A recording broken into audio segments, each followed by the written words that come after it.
How you doing? This is Chef Brandon Worrell, and today I'm making Spanakopita. Now, Spanakopita is a Greek dish, which means spinach pie.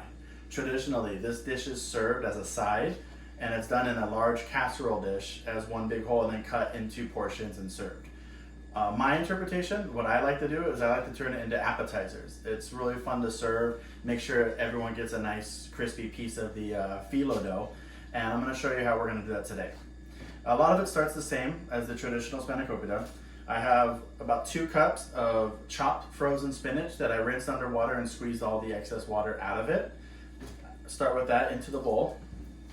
To that, I'm going to add, this is 1/2 red onion that's been sauteed with a little bit of garlic and olive oil.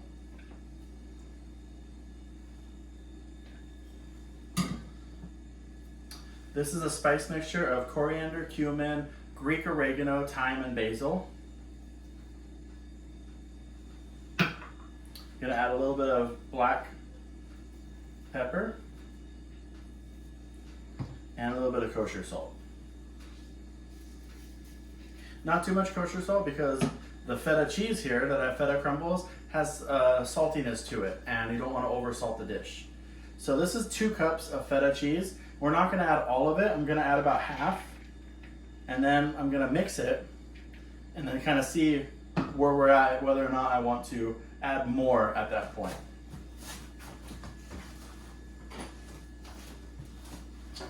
So we're going to get all this mixed up.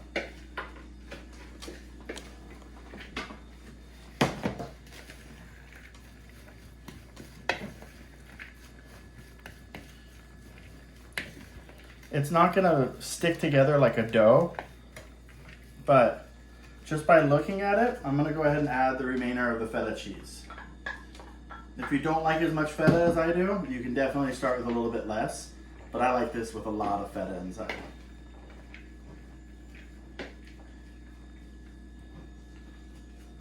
So this is our filling for our Spanakopita.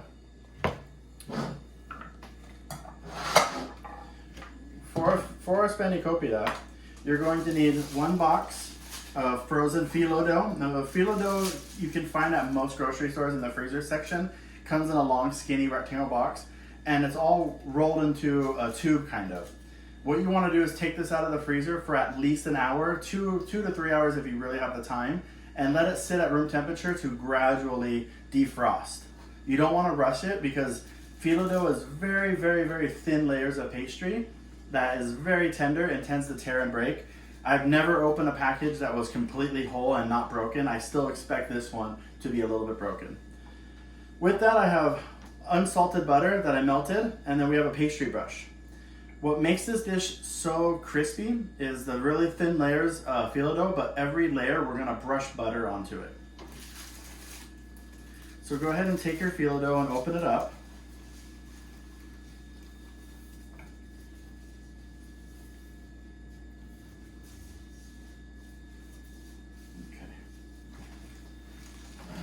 You want to give yourself lots and lots of room for this dish.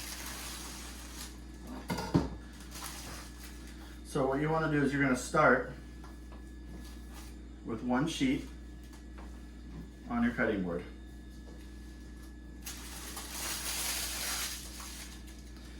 So with your pastry brush, you're going to just lightly brush butter onto your phyllo dough. It's very delicate, so you want to make sure as you're brushing you're not pushing too hard so that it rips and tears.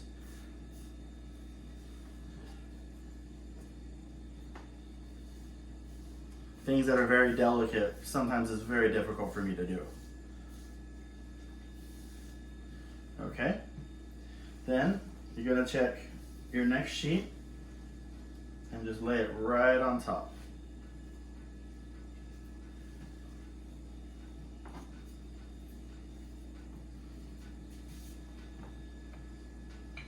Okay, so we're gonna do this for 7 layers, and it's gonna give it a nice crispy shell on the outside. All right, so I got all 7 layers with butter in between brushed on completely. What we want to do is now we're going to cut these into strips. The amount of size, if you want them really tiny, obviously you're going to cut thinner strips. We don't want to go too small, so we're going to go somewhere about 2 inches thick. Cut straight down. Try and do about the same. Now you could pull out a ruler if you want to be exact to do it that way, that's fine. Looks to be about 1.5 to 2 inches.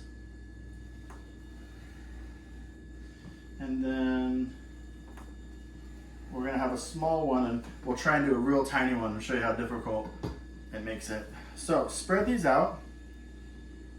Give yourself a little bit of space.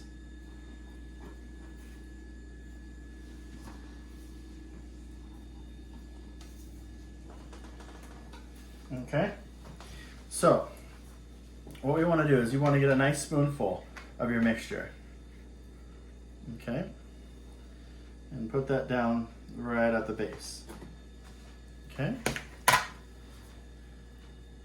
so pull it a little bit closer towards your left side corner, and what you want to do is you want to fold this over with keeping this edge straight across here, so like so. Don't be too afraid about the ingredients so far if they start spilling out, because what we're going to do is then we're going to overlap this way. You can clear this out. And then we're going to go back over this way. So now this side that was open is now going to get sealed. And then we're just going to continue to wrap up until the end right here. And then fold that part over. Keep the excess butter, whatever was left over, and just brush it right over the top. This will help get it nice and golden brown, and then also it will help seal the edges onto it. Here I have a prepared sheet pan that has a piece of parchment paper on it. I like to use parchment paper a lot because it helps with the cleanup afterwards. So let's try that again. Gonna get a nice spoonful, put it down towards the bottom, and then there into that first fold, to bring that edge over like this, that second fold to bring that part over, and that third fold over here, so we see that open end, and then that's our fourth fold. Now we have it sealed, and then we're just going to make it nice and tight with those last final folds.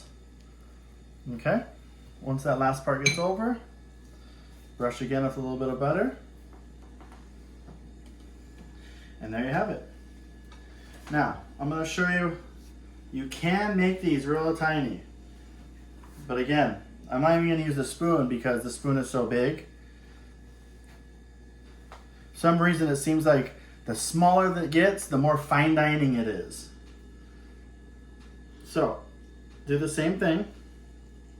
Over, over, over, over. It's almost like mummifying the spinach with phyllo dough. Brush it. And now you have fancy appetizer and Brandon size. Thanks very much. So we're going to go ahead and we're going to finish these up. And then these are going to go into a 350 degree oven for about 10 to 12 minutes. Sometimes, depending on your oven, just keep an eye on it. All you're looking for is really nice golden brown on the outside. Everything inside is already cooked. So you're just trying to get the cheese to melt a little bit, shrink up, but really it's all about the phyllo dough. Nice and golden, nice and crispy. Thank you. So it's been about 12 minutes in the oven. We'll go ahead and take a look. Oh, that's beautiful. Nice and golden brown. So just go ahead and put these on any kind of dish you want.